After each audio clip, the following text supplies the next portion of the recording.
When my friend first introduced me to the dark web, I was amazed at how such an unknown thing could house some of the most illegal things on Earth. Up until today, I had only used it for learning how to code and commit small crimes, but after the horrifying videos I just found, I don't think I'll ever use the dark web again. I first met my best friend Alex when a little bit after I got into high school. My parents had moved us to a new town, and I had no friends. It was lonely at first, but I got used to it. We moved because they were paranoid after many murders occurred in our town. I thought this was weird, moving across the country over that, but I let it go. The reason Alex and I became friends so quickly was because we both had a shared interest in the internet and everything it had to offer. I was a gaming addict and a Tier 3 Pokemon subscriber, while he was more of a coder and developer. 2 years later, we were still best friends, but now we were much older and smarter. Alex had discovered the dark web, and he was obsessed with it. He pretty much spent every hour of the day on it, searching through anything you could imagine. There was nothing wrong with this, but one search he made was the biggest mistake of his entire life. I remember waking up to dozens of text messages from him one morning. This wasn't normal. Alex wasn't a very social person, and it was very hard to get words out of him. I opened my phone to see what he had messaged me. "Dude, Jack, you have to come over right now. This is important. Jack, please wake up. This is urgent. Where are you?" These were only some of the messages, but the rest were very similar, with them all being urgent, and that I needed to go to his house immediately. My parents were both at work still, so I went over to Alex's house. When I arrived, there were 4 cop cars parked in front of his house, and there were dozens of people and news vans standing out front. I made my way through the crowd, and Alex's mother told the police to let me inside. I could see tears rolling down her cheeks as she opened the door. "What's going on, Mrs. Gonzalez?" I asked. "Alex missing," she said as she started crying. My heart sank. How could this happen? He had just texted me earlier that morning. That was when it hit me. What if he was trying to warn me? What if his text messages were related to his disappearance? Still in shock, I walked up to one of the detectives in the kitchen. "Is Alex going to be okay?" I asked. "Of course he is. He's going to be just fine. We're going to find him very soon." One of the detectives responded. Something about that response was off. It was like I knew he was wrong. Deep down, I had this slight feeling that I wasn't going to see him ever again. I remembered the text messages, however, and pulled out my phone to show it to the detective. He texted me this morning. "What if this has something to do with him going missing?" I said swiftly. As he began reading them, his expression quickly changed. It was like it got worse. He told me they needed to keep my phone for now to investigate the text messages, and said they would give it back to me later. I stayed around the house for a while, not just because I missed Alex, but because I wanted to comfort his parents. They cared about me a lot, and it hurt to see them like that. His mother couldn't stop crying. Eventually, however, I went into Alex's room to see if I could find anything that might give a clue about why he went missing. I searched through everything, but I found nothing. But then, I noticed something. Alex's computer was on, but his monitor was turned off. I looked for the button to turn it on and hit it. As the screen lit up, my heart sank. He was on the dark web. Obviously, this was normal, but for some reason, he had dozens of different tabs opened. I knew this part wasn't normal, so I closed the door and locked it, and began going through them. At first, it was all pretty usual for him, but then things started to get weird. He had a tab open that was an article about a murder that had happened several years ago. The article said that it was a woman who was found dead in her apartment. Her body was mutilated, cut up and covered in acid.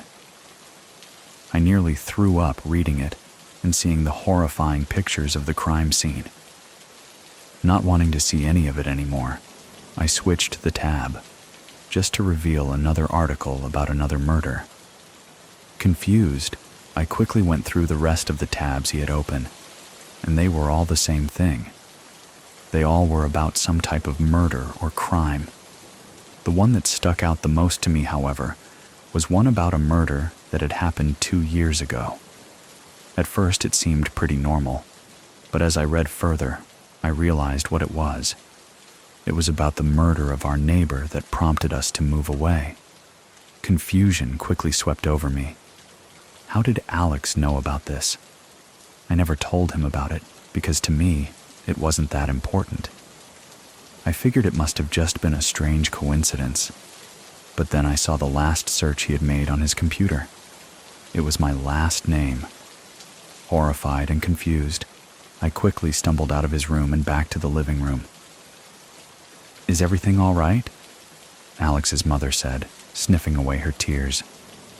"Yeah, I just need to go home for dinner," I responded. On the way home, so many questions and thoughts filled my mind.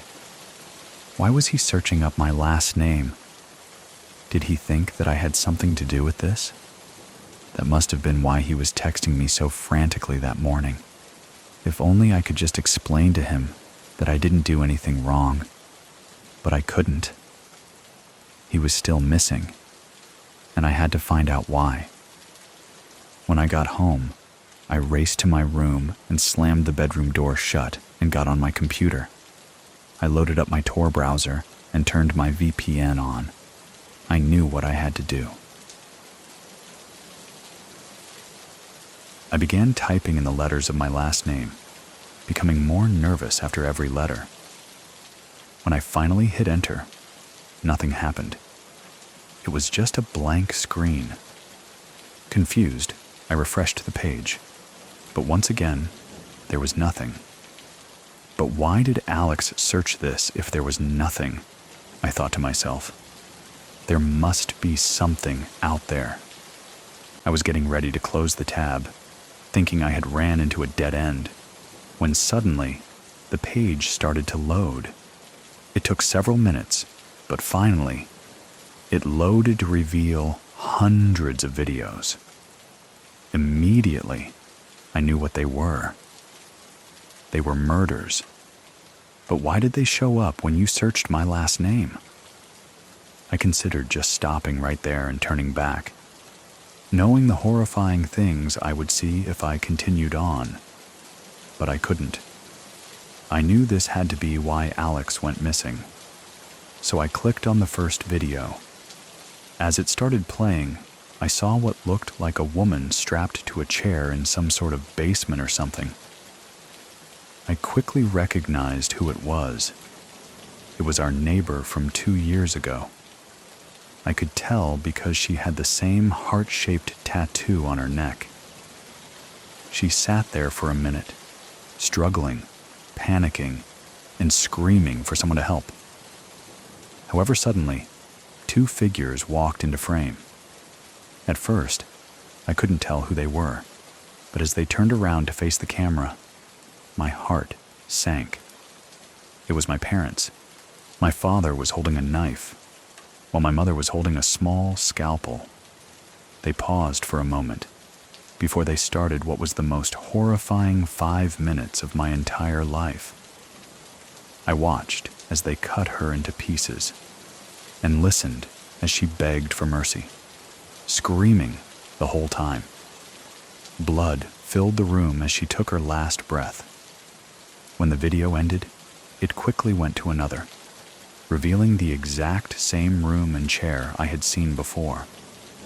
I was traumatized by what I had already seen, and I knew I couldn't watch any more of it. My parents were murderers, and I now knew the real reason we moved away 2 years ago. I knew there was something off about that, but I just never could have imagined that this was the horrifying secret that they had been hiding from me. This whole time I thought, Alex was trying to accuse me of being responsible for these murders. But I was so wrong. He was trying to warn me. I scanned through more of the videos, each in the exact same room.